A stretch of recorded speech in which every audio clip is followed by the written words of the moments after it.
नमस्कार दोस्तों, जय हिंद। तो आज का जो हमारे पास रिवीजन चैप्टर रहेगा वो हमारे पास रहेगा तुम्हारी क्लास 11th का फर्स्ट चैप्टर, जिसको हम सेट्स कहते हैं। ठीक।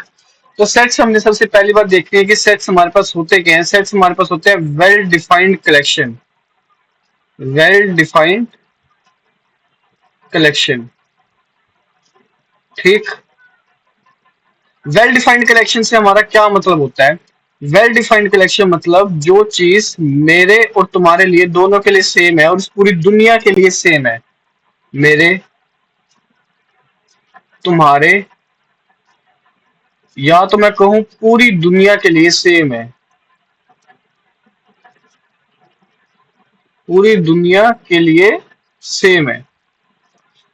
उससे मेरा क्या मतलब है? मेरा कहने का ये मतलब है कि मानो अगर मैं तुम्हें कहूं कि what is your favourite subject, तो तुम कहोगे मैथ्स, या कोई और कहेगा इंग्लिश। तो ये तो वेल डिफाइंड नहीं है ना। हर बंदे के लिए पर्सन टू पर्सन ये चेंज हो रहा है। तो कोई ऐसी चीजें जो कि पर्सन टू पर्सन, मतलब जेंडर बेसिस पर, किसी भी बेसिस पर चेंज नहीं हो रही, वो सेम रहेंगी। फॉर एग्जाम्पल, अगर मैं कहूं set of prime numbers, set of prime numbers, तो तुम मेरे को कैसे बताओगे सेट ऑफ प्राइम नंबर्स? तुम कहोगे 2 से शुरू होता है, 2, फिर हमारे पास 3 आता है, फिर हमारे पास 5 आता है, एंड सो आगे बढ़ता जाता है। तो ये जो कलेक्शन है ये पर्सन टू पर्सन वेरी नहीं हो रहा, ये यूनिवर्सली सेम है। तो इनको हम सेट कहते हैं। ठीक। सेट की जो नोटेशन होती है, डिनोशन, वो हमेशा कैपिटल लेटर से होती है, ये बात याद रखना। कैपिटल लेटर से होती है। डन। उसके बाद उसके बाद फर्स्ट पॉइंट देखो कि no effect of repetition and sequencing. मतलब कि सेट में अगर मैंने ये लिखा 1, 4, 5 और मैंने इनको रिपीट करके लिख दिया, तो इसका कोई इम्पैक्ट नहीं पड़ता। हम रेपिटेशन काउंट नहीं करते। अगर मैं एक सेट बनाऊं, मैंने कैपिटल में एक सेट बनाया ए, जिसको मैं कहूंगा 1, 2, 1, 3, 4, 4, 9, तो इसका मतलब सेम ही होगा अगर मैं सिंपल 1, 2, 3, 4 और 9 लिख दूं। रेपिटेशन का कोई मतलब नहीं पड़ता। सिमिलरली अगर मैं एक सेट लूं 1, 2, 3 और मैं दूसरा सेट लूं ये 3, 2, 1, ये दोनों सेट सेम होंगे। समझ आई क्या इसमें लिखा है? रेपिटेशन और सीक्वेंसिंग दोनों का कोई इफेक्ट नहीं होता सेट्स में। ठीक। उसके बाद जो हमारे पास टर्म आती है यहाँ पर, वो हमारे पास आती है। अच्छा ये सुनो, सेट हम दो तरह से लिखते हैं। एक हमारे पास होती है रोस्टर फॉर्म। ठीक। एक हमारे पास होती है set builder form. Set builder form.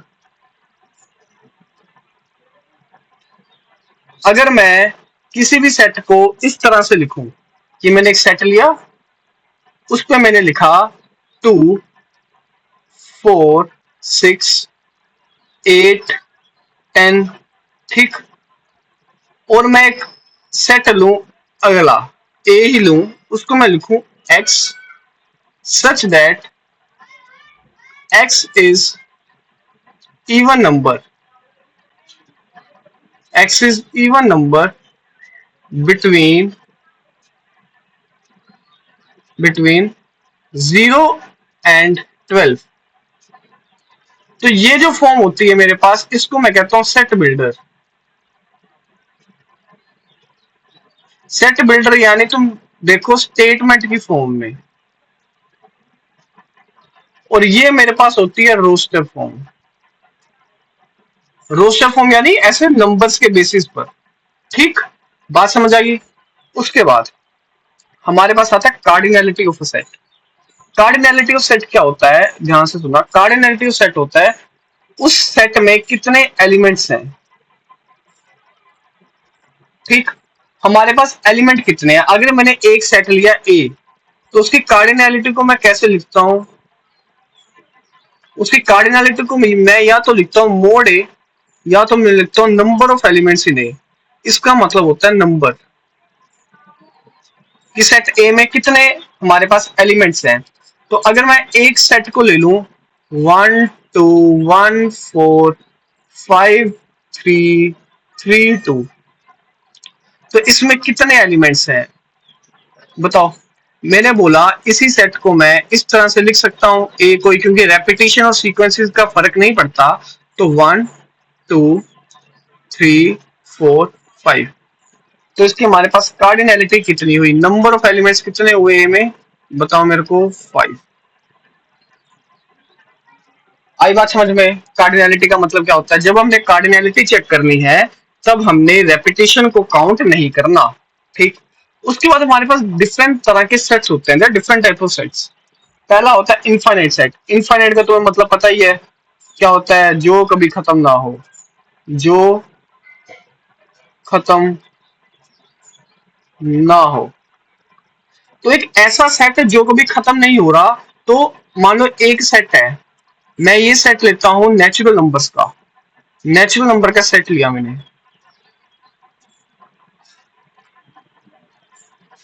तो ये सेट कभी खत्म थोड़ा ना हो रहा है, तो इसमें कितने एलिमेंट्स हैं नंबर ऑफ ए में, नंबर ऑफ ए में इनफाइनाइट एलिमेंट्स हैं। तो कार्डिनैलिटी कितनी होगी, कार्डिनैलिटी होगी इनफाइनाइट। आई बात समझ। फिर क्या आता है हमारे पास फाइनाइट सेट। फाइनाइट सेट होता है जिसकी कार्डिनैलिटी डिफाइंड है। कार्डिनैलिटी डिफाइंड का मतलब कि कार्डिनैलिटी ऑफ जो सेट बी है वो या तो 1 है, या तो 2 है, या तो 3 है, या तो 4 है, कुछ नंबर में है कार्डिनैलिटी। जैसे मैंने ऊपर एग्जांपल लिया था इस सेट का, ये एक जो है ए है, ये एक फाइनाइट सेट है। फाइनाइट सेट क्यों फाइनाइट सेट है, क्योंकि इसकी कार्डिनैलिटी डिफाइंड है। जो हमारे पास इंफिनिटी होता है, ये हमारे पास इंफिनिटी है, ये एक तरह के नोट डिफाइंड आता है, नोट डिफाइंड। ये एक तरह से डिफाइन नहीं होता। इंफिनिटी होता है कोई चीज कितनी बड़ी है, वो तो बहुत बड़ी हो सकती है ना, तो वो डिफाइन नहीं होता। ठीक। उसके बाद हमारे पास आता है इक्वल सेट। इक्वल सेट कौन से होते हैं, मैंने एग्जांपल लिया, मैंने सेट लिया एक ए जिसे मेरे पास एलिमेंट है ए बी सी। मैंने एग्जांपल लिया बी से बी सी ए। अब ये सेट बी कोई अगर मेरे पास सीक्वेंसिंग का फर्क नहीं पड़ता तो मैं इसी सेट को ये भी तो लिख सकता हूं ए बी सी। मतलब कि सेट ए और सेट बी इक्वल है। इसका मतलब क्या होता है, दो पॉइंट, पहले तो एलिमेंट्स आर सेम,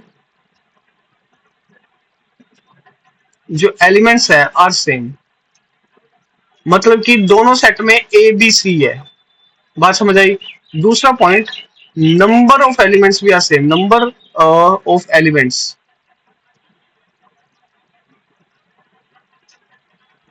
या मैं कहूं और कार्डिनैलिटी इज सेम।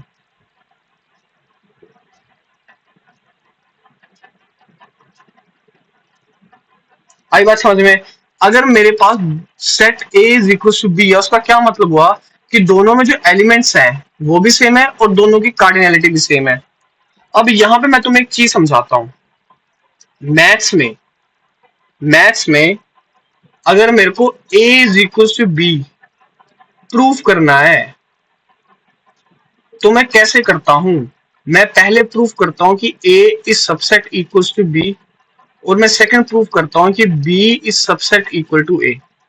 मतलब कि ए बी का बच्चा है और बी ए का बच्चा है, इसका मतलब क्या हुआ, ए और बी दोनों सेम होंगे। ठीक। इसको मैं कैसे प्रूव करता हूं, एक्स बिलोंग्स टू ए, मैं सपोज करूंगा, suppose x belongs to A, तो मैं क्या प्रूफ करूंगा, to proof x belongs to B. और इसको मैं कैसे प्रूफ करूंगा, इसको मैं एज्यूम करूंगा, सपोज करूंगा, suppose x belongs to B, x कोई भी एक एनी एलिमेंट, एनी एलिमेंट। और फिर मैं क्या प्रूफ करूंगा, टू प्रूफ कि एक्स बिलोंग्स टू ए। तुम इसको जरा सोचने की कोशिश करो। अगर कोई एलिमेंट ए में है और वो एलिमेंट बी में भी है, मतलब ए बी का बच्चा हुआ, और बी में जितने भी एलिमेंट्स हैं, ये कोई भी रैंडम एक एलिमेंट है, मतलब कि बी के जितने भी एलिमेंट्स हैं वो सारे ए में है। मतलब कि इस चीज से ध्यान से सुनना, इस चीज से मैं कह रहा हूं कि ये बी है और ये ए है, और इस चीज से मैं कह रहा हूं कि ये ए है और ये बी है। ये कब पॉसिबल हो सकता है? ये दोनों चीजें ये दोनों चीजें सेम टाइम पर पॉसिबल कैसे कब हो सकती है? सेम टाइम पॉसिबिलिटी क्या है इन दोनों चीजों की? ये दोनों चीजें सेम टाइम पर पॉसिबल तभी हो सकती है ए और बी सेम हो जाए। अगर ये ए है तो मेरे पास बी क्या हो, बी मेरे पास इसी के ऊपर चढ़ जाए, तब मेरे पास सेम होगी। और ये इनको मैथमेटिकली प्रूव करने का तरीका होता है। आई बात समझ? चलो, एक मैंने तुम्हें नई चीज बताई।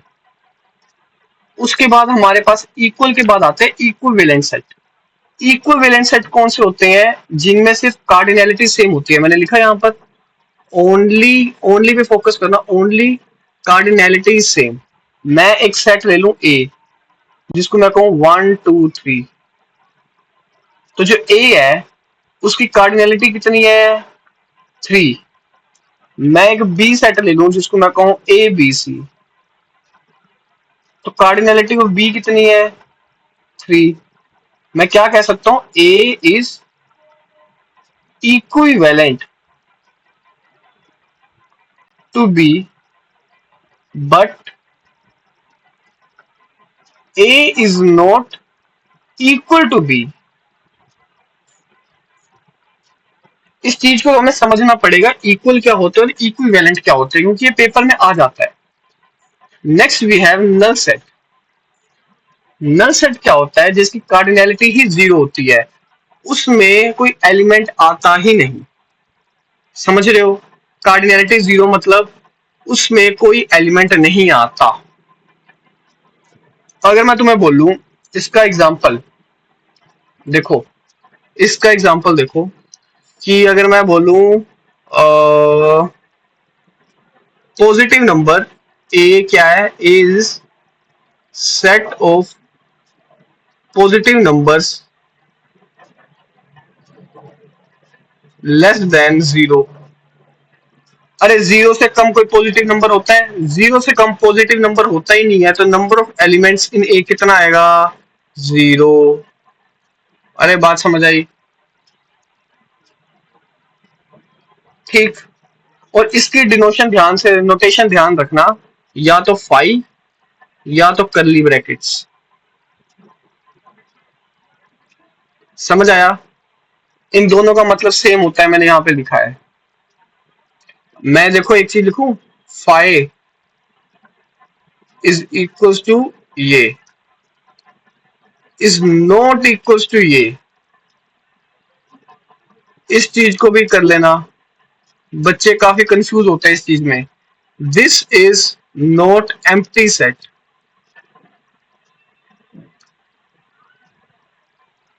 समझ आया? उसके बाद हमारे पास आता है single ten set. Single ten set क्या होता है? ओनली वन एलिमेंट, मतलब कि कार्डिनैलिटी ऑफ ए कितनी होगी? 1। वही लिखा मैंने। बात समझ आई? एग्जांपल देखो, A is set of even prime number, और हमें पता है only even prime number is 2, मतलब ए के अंदर सिर्फ एक ही एलिमेंट आएगा जिसको मैं 2 कहूंगा।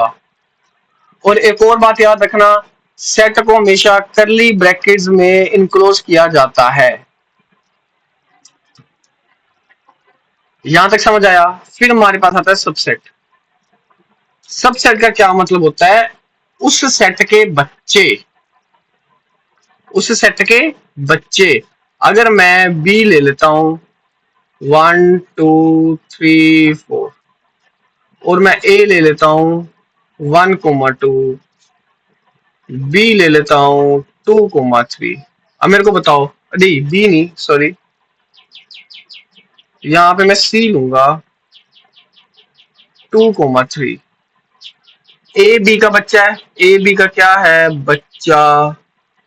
सी भी बी का बच्चा है कि नहीं? क्योंकि ए के जितने भी एलिमेंट्स हैं वो सारे बी में आ रहे हैं, और सी के जितने एलिमेंट्स हैं वो सारे बी में आ रहे हैं। तो हम लिख सकते हैं A is subset of B and C is subset of B. बात समझ आई? ठीक। अब एक हम अगर सेट लेते हैं बी 1,2 और बी की कार्डिनैलिटी हमारे पास कितनी है 2, तो उसके सबसेट कौन कौन से होंगे?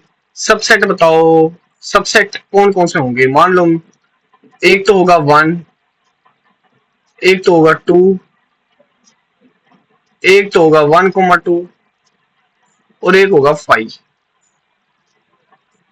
ठीक, इसका मतलब होता है सेट इटसेल्फ और इसका मतलब होता है एम्प्टी सेट। ठीक, मतलब कि सेट इटसेल्फ और एम्प्टी सेट तो सबसेट होते ही होते हैं। और बताओ ये कितना है? ये कितने आए टोटल? टोटल कितने हैं? 4। 4 क्या होता है? 2 की पावर 2। मतलब कि 2 की पावर n, और n कितना हमारे पास? Number of elements. n क्या होता है? Number of elements in set. Number of elements in set. यहां तक समझ आया? इसके बाद पॉइंट देखो, phi is subset of all set. मैंने बताया जो फाइ है वो सबसेट होगा, यहां पे देखो। ठीक, फिर every set is subset of itself. Every set is subset of itself, मैंने दोनों चीजें यहां पर लिख दी हैं, तुम्हें एग्जांपल देके समझा भी दिया। उसके बाद हमारे पास आता है प्रॉपर सबसेट। प्रॉपर सबसेट कौन से होते हैं? प्रॉपर सबसेट में do not count, do not count set itself. देखो मैंने एक सेट लिया ये ए 1, 2, 3। जब मैंने इसके प्रॉपर सबसेट लिखे तो प्रॉपर सबसेट, इसके टोटल सबसेट्स कितने होंगे? टोटल सबसेट्स 2 की पावर 3 इज इक्वल टू 8। मैंने इस 8 में से माइनस कर देना है कौन सा? 1, 2, 3। Do not count set itself. तो मैंने 5 लिखा, 1, 2, ये सारे मैंने लिखे इसके सबसेट। और मैंने कौन सा नहीं लिखा? बताओ, मैंने ये वाला नहीं लिखा। प्रॉपर सबसेट में हम सेट इटसेल्फ काउंट नहीं करते। एक आता है हमारे पास प्रॉपर सबसेट और दूसरा हमारे पास आता है non empty. Non empty proper subset. Non empty proper, अब प्रॉपर सबसेट कितने होते हैं? 2 की पावर n-1। और ये -1 किसके लिए होता है? सेट इटसेल्फ के लिए। इसका फॉर्मूला होता है 2 की पावर n-2। ये क्या होता है? Total number of set, total subset. और ये हमने 2 क्या माइनस किया है? ये हमने 2 में क्या क्या माइनस किया है? पहला हमने माइनस किया है सेट इटसेल्फ, ताकि हम प्रॉपर सेट बना दें। और दूसरा हमने माइनस किया है एम्प्टी सेट। एम्प्टी सेट यानी 5।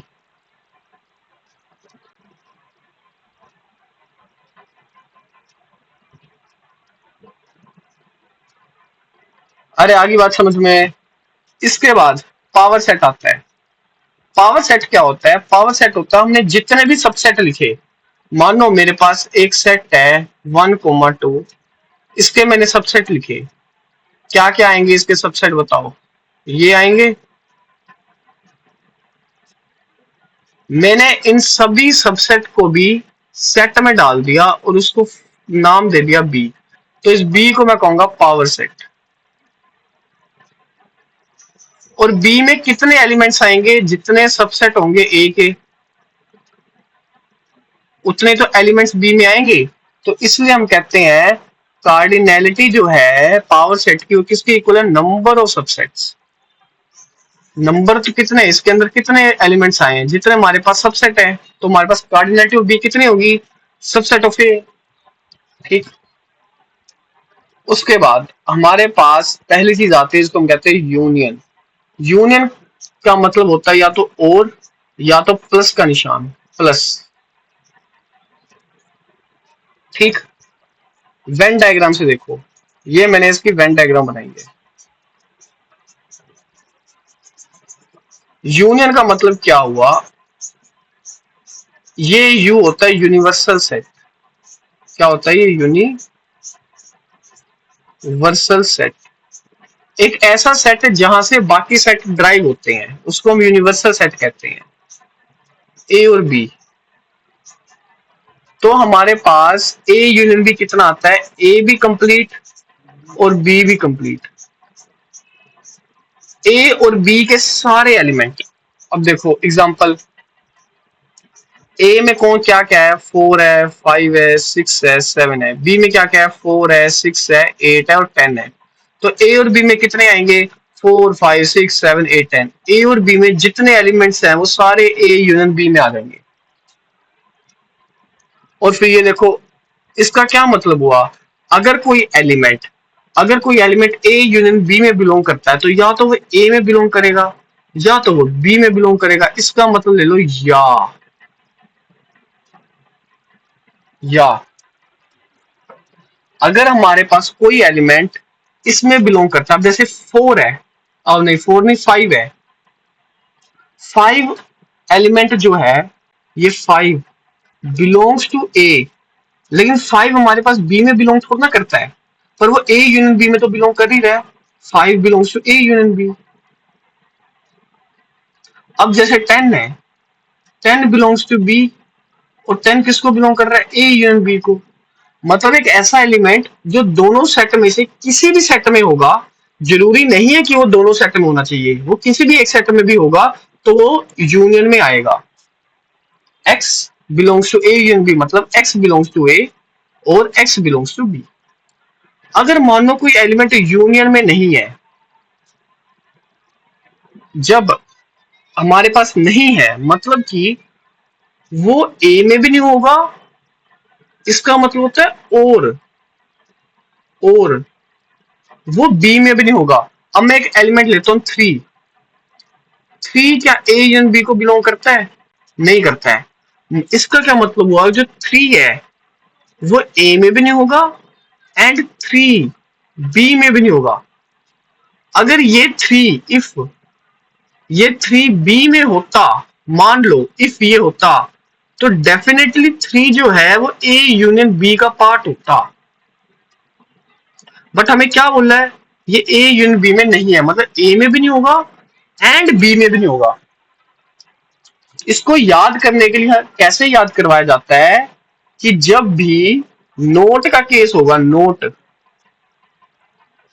या डज नॉट बिलोंग,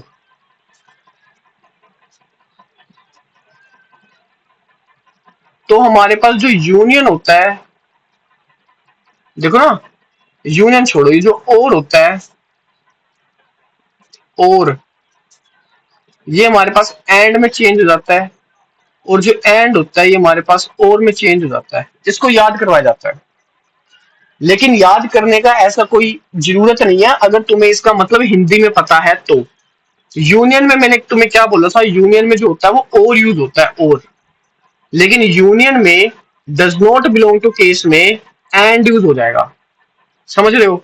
जब भी डज नॉट बिलोंग का केस आएगा तो जो हमारे पास यूनियन होगा वो और की जगह एंड देगा। उसके बाद हमारे पास कुछ प्रॉपर्टीज आ जाती हैं कि ए यूनियन ए के इक्वल है, ए यूनियन फाई ए के इक्वल है, A union B B union A same होते हैं। ये हमारे पास कौन सी प्रॉपर्टी होती है बताओ? एसोसिएटिव। एसोसिएटिव, ठीक। फिर अगर जो हमारे पास ए जो है वो सबसेट होता है ए यूनियन बी का। अब देखो, अगर मैं मान लो ये ऊपर वाला एग्जांपल देखूं, ये ऊपर वाला एग्जांपल देखूं,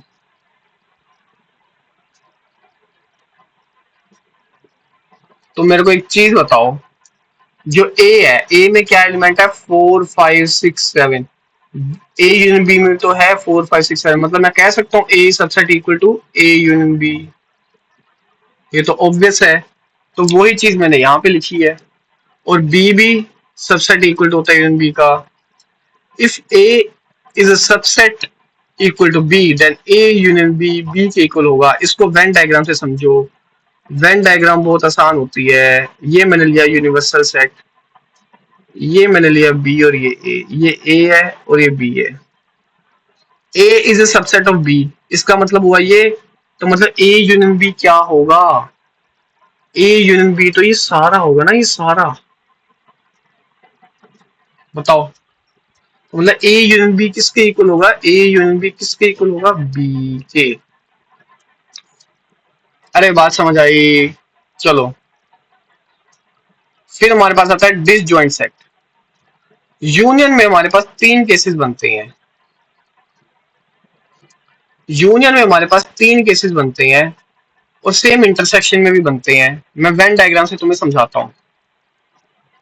ये देखो,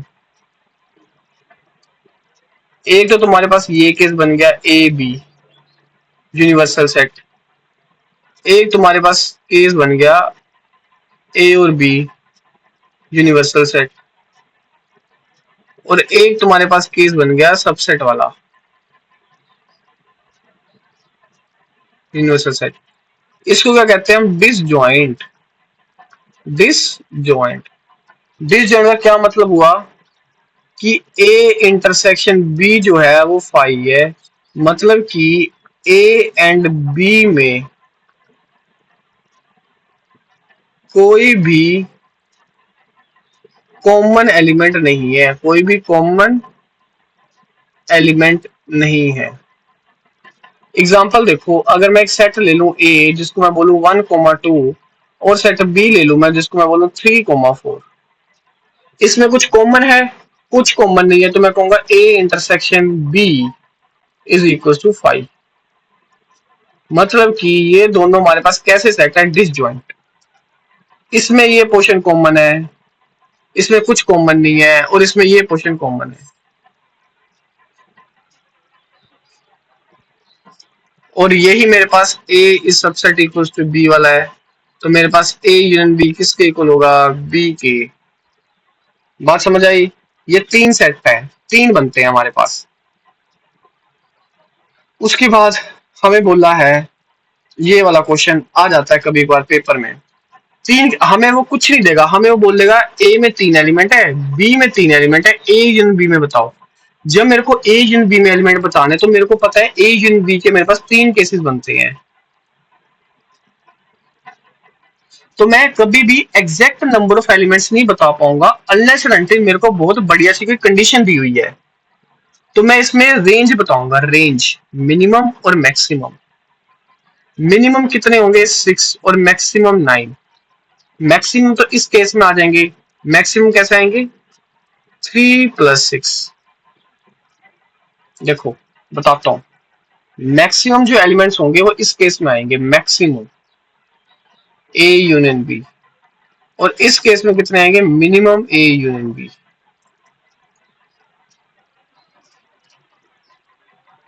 बात समझ आई। तो मिनिमम क्या होंगे, मिनिमम यहाँ पे कितने आएंगे बी 6, यानी कार्डिनैलिटी ऑफ बी।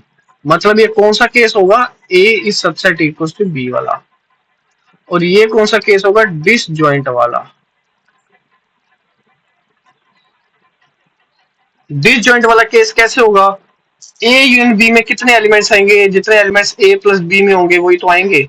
इंटरसेक्शन तो कुछ है नहीं मेरे पास, तो जितने एलिमेंट्स ए में होंगे जितने एलिमेंट्स बी में होंगे उनको प्लस कर दोगे, तो मेरे पास ए यूनियन बी वाले आ जाएंगे। बात समझ आई। इसके बाद हमारे पास टॉपिक आता है इंटरसेक्शन। इंटरसेक्शन को लिखते हैं हम या तो एंड के साथ या तो मल्टीप्लाई। इंटरसेक्शन ऑफ सेट होता है कि कॉमन एलिमेंट क्या आएंगे, common.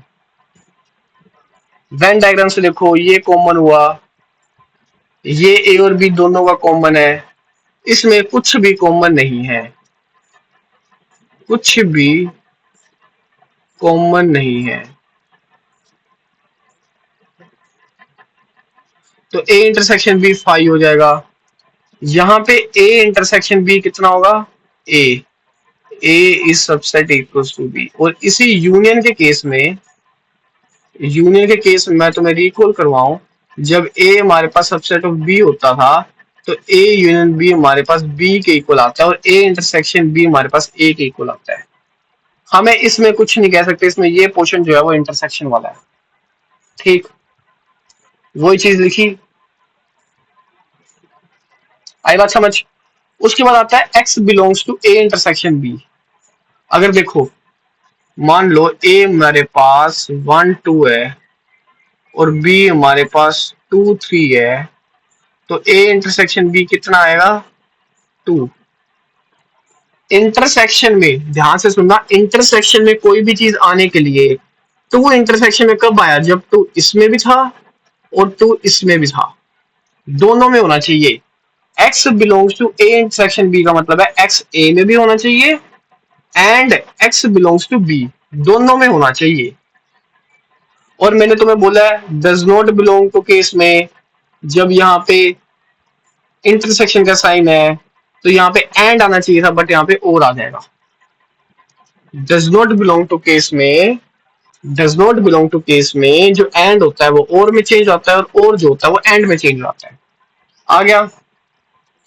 x does not belongs to A और x does not belong to B.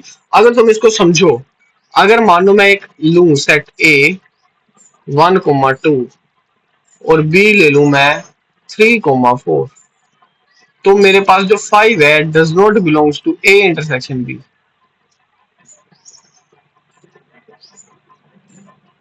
इसका क्या मतलब हुआ कि जो ये है 5, वो इसमें भी नहीं होना चाहिए और 5 इसमें भी नहीं होना चाहिए।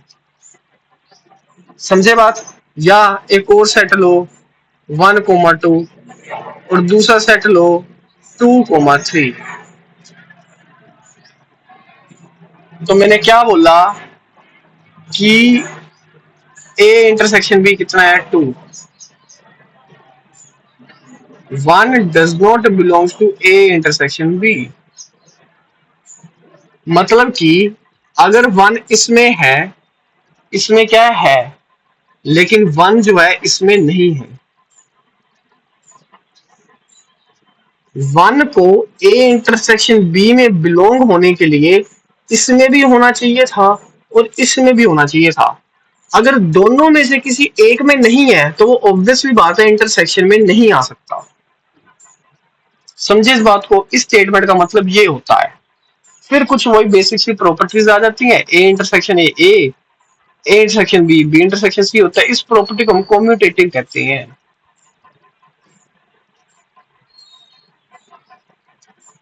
हमने यहाँ पे भी कम्यूटेटिव प्रॉपर्टी पढ़ी थी, इस प्रॉपर्टी को कम्यूटेटिव कहते हैं।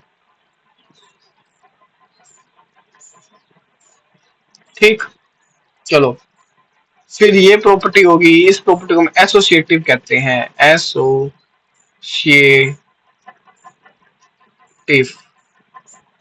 ठीक, फिर मैंने तुम्हें ये वाली कंडीशन बता दी थी। देखो सेकंड केस, केस 2 वाली कंडीशन है ये। डन होगी बातचीत। उसके बाद देखो, जैसे हमने यूनियन में किया था वैसे ही हम यहां पर करेंगे। हमने 3 केस बनाए, ए बी और ये वाला इंटरसेक्शन। फिर हमने बनाया ये और ये, ए और बी, ये यूनिवर्सल सेट लो, यूनिवर्सल सेट। फिर मैंने क्या बताया तुम्हें, ये ए और ये बी और ये यूनिवर्सल सेट। तो इसमें तो हमारे पास ए इंटरसेक्शन बी 0 आएगा, मतलब ये मेरे को मिनिमम देगा, मिनिमम ये वाला केस। और ये केस मेरे को मैक्सिमम देगा, मैक्सिमम, क्योंकि ए इंटरसेक्शन बी किसके इक्वल आएगा हमारे पास? बताओ, बी के। जो छोटा सेट होगा उसके इक्वल आएगा, छोटे सेट के, छोटा सेट। ये क्या है? बी क्या है? छोटा set. B is subset of A. तो वही मैंने किया, मिनिमम एलिमेंट्स 0 और मैक्सिमम 3। मैक्सिमम 3 मतलब कि मैं ये कह सकता हूँ ए सबसेट ऑफ बी होता, मतलब कि ये बी होता और ये ए होता। समझ रहे हो बात को? मैं इस कंडीशन को देखकर ऐसा कह सकता था, बताओ? ये मेरे पास बी होता और ये होता। इसमें 3 एलिमेंट है, इसमें 6 एलिमेंट है। हो सकता है कभी ये केस तो वैलिड ही नहीं होता, कॉमन सेंस है। चलो, ये हमारे पास डिस्ट्रीब्यूटिव लॉज होते हैं और इनकी ये जो होता है ना, इसको भी याद रखना। ये कभी का तुम्हें स्टेटमेंट पूछ लेता है, ये तुम्हें याद होनी चाहिए स्टेटमेंट्स कि A intersection B union C किसके इक्वल है। ए इंटरसेक्शन बी, पहले इन दोनों को कंसीडर करना है, ए इंटरसेक्शन बी, फिर यूनियन का निशान हमने सेम रहने देना है, फिर हमें कंसीडर करना है ए और सी को। ठीक, सेम हमने यहाँ पे कंसीडर किया। स्टेटमेंट पढ़ो, intersection is distributive over union. Intersection is, intersection जो है वो डिस्ट्रीब्यूट हो गया दो ब्रैकेट में, किसके ऊपर, यूनियन के ऊपर। और यूनियन, जो यूनियन है वो डिस्ट्रीब्यूट हो गया दो ब्रैकेट्स में इंटरसेक्शन के ऊपर। Union is distributive over intersection. बात समझ आई। फिर हमारे पास प्रॉपर्टीज आती हैं। प्रॉपर्टीज कैसी है, ये देखो, मैंने लिया एक सेट, मैंने लिया दो सेट, ये लिया ए, ये लिया बी, और ये मेरे पास आया ए इंटरसेक्शन बी। ठीक,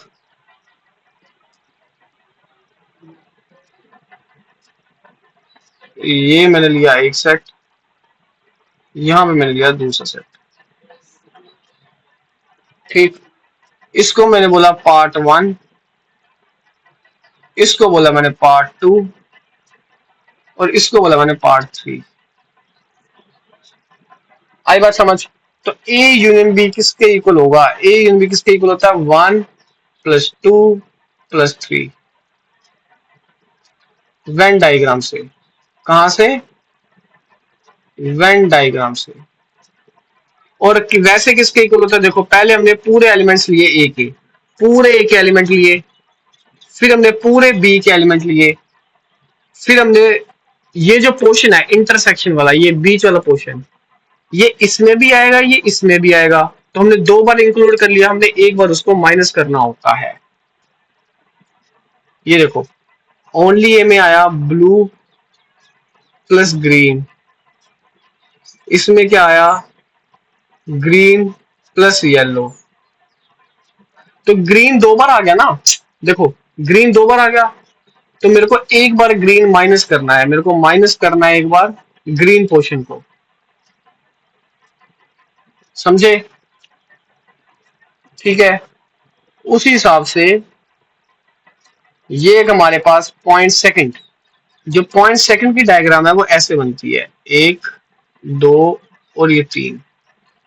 ये हमारे पास सबका कॉमन इंटरसेक्शन होता है।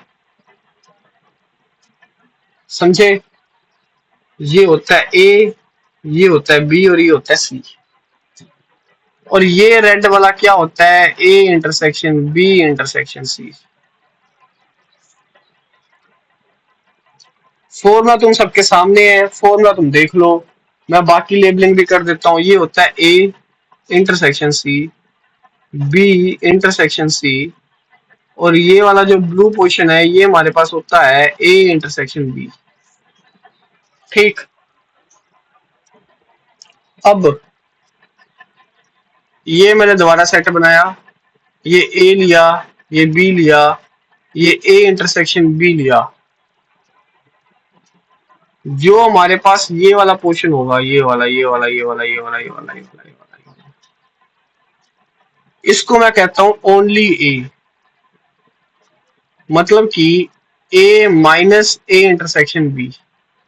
और मैं इसको किस तरह से और लिखता हूं, ए अपॉन बी। ठीक, या मैं इसको एक और तरीके से लिखता हूं, ए माइनस बी।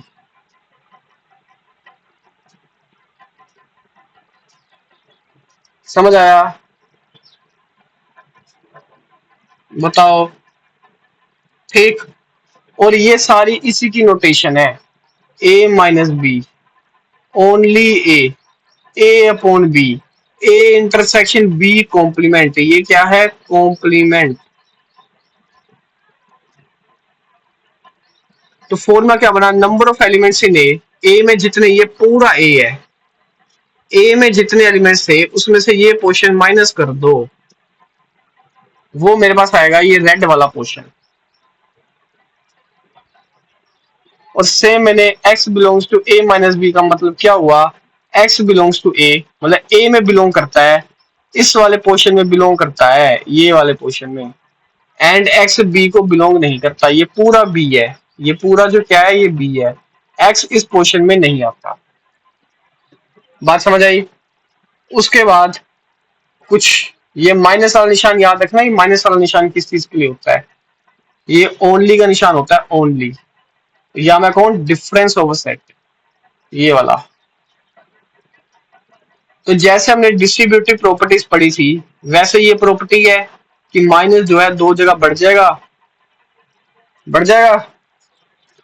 लेकिन एक चीज जो यहाँ पे चेंज होती है वो होती है कि जो यूनियन है वो चेंज हो जाता है इंटरसेक्शन में, और जो इंटरसेक्शन है वो चेंज हो जाता है यूनियन में। ये तो प्रॉपर्टीज इंपॉर्टेंट है, इनको ध्यान में रखना, ठीक। माइनस का जब डिफरेंस का केस होता है तो यूनियन चेंज हो जाता है इंटरसेक्शन में, और जो इंटरसेक्शन है वो चेंज हो जाता है यूनियन में। उसके बाद कुछ और प्रॉपर्टीज हमारे पास आती है, a माइनस ए फाइव होता है, a माइनस फाइव ए होता है, फाइव माइनस ए फाइव होता है, और a is subset of b, तो a माइनस बी कितना होगा, फाइव। बताओ इसको एक्सप्लेन करूं? तो ओनली ये कितना आया, मतलब कि a के वो सारे एलिमेंट्स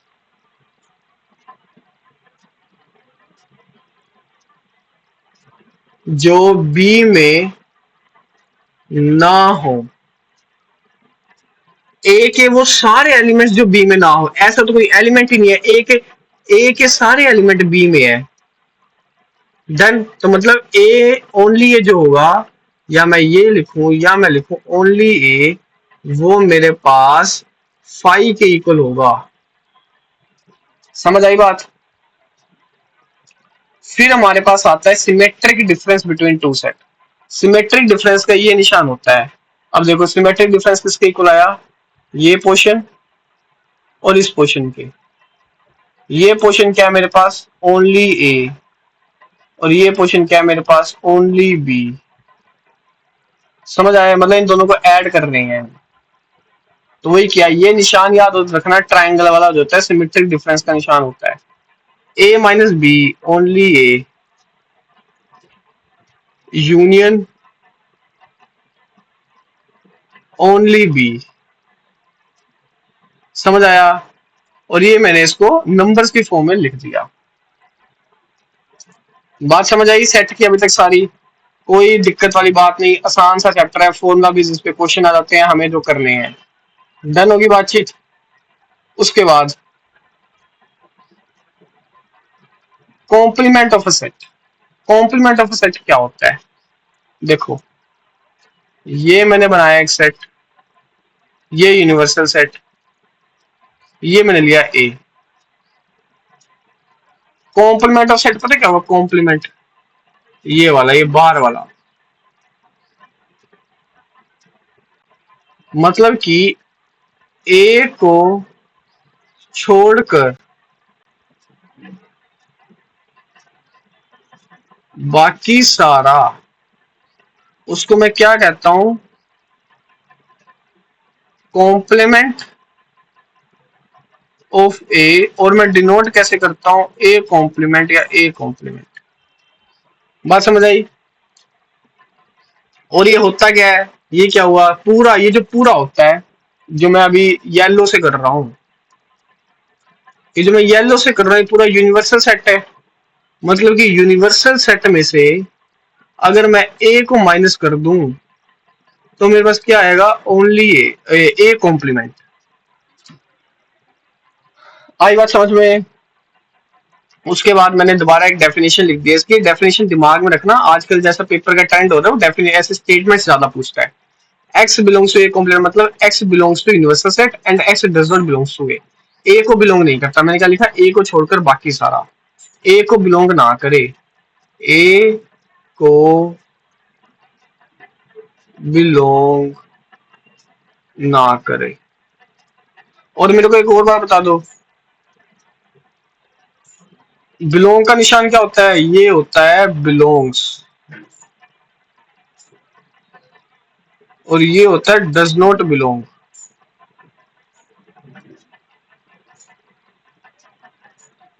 ये होता है सच दैट। ये हो गया, रुको एक और चीज बताऊं,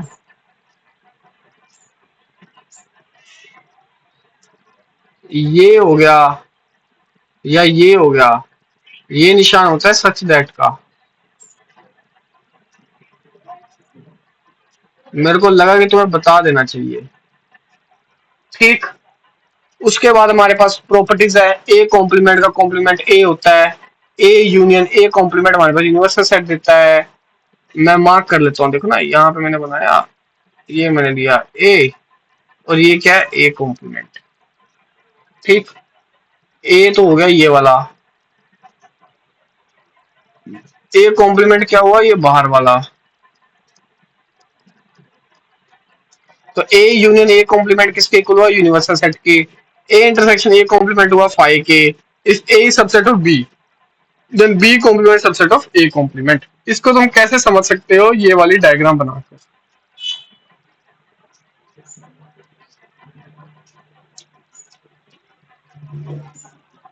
ठीक है। उसके बाद हमारे पास आता है डी मॉर्गन्स लॉ। ये इंपॉर्टेंट है। डी मॉर्गन्स लॉ में हमारे पास क्या आता है? A union B complement. Complement के केस में जो यूनियन होता है वो इसमें इंटरसेक्शन में चेंज हो जाता है, और जो इंटरसेक्शन है वो हमारे पास यूनियन में चेंज हो जाता है। ए यूनियन बी कॉम्प्लीमेंट किसके इक्वल है? A complement intersection B complement. और इंटरसेक्शन बी कॉम्प्लीमेंट किसके इक्वल है? A complement union B complement. ये तुम्हें डायरेक्ट लर्न ही करने हैं, और ये बहुत ज्यादा यूज होते हैं। ये भी लिख लो। उसके बाद हमारे पास लास्ट चीज क्या है? There is no proper subset of A. Point number एक लिख लो इसको, there is no proper subset of five. Five का कोई भी प्रॉपर सबसेट नहीं होता। आई बात समझ में? और ये तुमने सोचना है क्यों नहीं होता। प्रॉपर सबसेट की डेफिनेशन सोचो, फिर सोचो कि अगर मैं फाइव का प्रॉपर सबसेट लिखूं तो उसमें मैं क्या क्या लिखूंगा। फिर सोचो कि क्या कुछ आता भी है कि नहीं आता। सोचो इस पे, थिंक। उसके बाद ए यूनियन बी और ए यूनियन सी हो तो ये हमें बिल्कुल नहीं कहता कि बी सी के इक्वल होगा। एग्जांपल लिया, ए मेरे पास ये सेट है, बी मेरे पास ये सेट है, और सी मेरे पास ये सेट है। ठीक। तो ए यूनियन बी कितना आया इसमें? लो, ए यूनियन बी कितना आया मेरे पास, बताओ। One two three four five. A union C कितना आया? One two three four five. तो मेरे को क्या आया? A union B is equal to A union C, but B is not equal to C. समझे बात? सिमिलरली दूसरी कंडीशन है, अगर A intersection B A intersection C के इक्वल होता है, then this does not imply. इसका निशान क्या होता है? ये इसका मतलब क्या होता है, लिखता हूं मैं, डज नॉट इम्प्लाई। एग्जाम्पल ले लिया, ए ये है, बी ये है, और सी ये है। तो ए इंटरसेक्शन बी में थ्री आएगा, और बी इंटरसेक्शन सी में भी थ्री आएगा, लेकिन बी जो है वो सी के इक्वल नहीं है। समझ आई बात? फिर एक कंडीशन ये है मेरे पास, अगर ए यूनियन बी और ए यूनियन सी इक्वल हो जाए, एंड ए इंटरसेक्शन बी और बी इंटरसेक्शन सी इक्वल हो जाए, मैं तब कह सकता हूं कि बी सी के इक्वल होगा। ये हमारे पास कंडीशन होती है, और ये हमारे पास छोटा सा चैप्टर होता है सेट। मैंने तुम्हें सेट की सारी बातें बता दी हैं। इसके बाद तुम्हें बस सेट पे क्वेश्चन सोल्व करने हैं। ये तुम्हारी रिवीजन वीडियो थी सेट पे, जिसमें मैंने सारी चीजें तुम्हें कवर की हैं। इंटरसेक्शन, यूनियन, जितने भी प्रॉपर्टीज हैं, distributive law, De Morgan laws, मैंने वेन डायग्राम से तुम्हें चीजें समझाने की कोशिश की है, ताकि तुम्हें अच्छी तरह से चीजें समझ आ जाए। और मैंने अपने नोट्स ही ये लिखे हैं, अपने नोट्स ही तुम्हें बताए हैं। क्या मेरी बात तुम्हें समझ आ गई तो अगली क्लास में मिलते हैं जो हमारे पास बाइनोमियल थ्योरम की होगी। तब तक के लिए हंसते रहिए, पढ़ते रहिए, मुस्कुराते रहिए। तुम्हारा भाई खड़ा है, तुम मेरे को डीएम करो इंस्टा पे जो तुम्हें दिक्कत होगी। खुश रहिए। धन्यवाद। जय हिंद।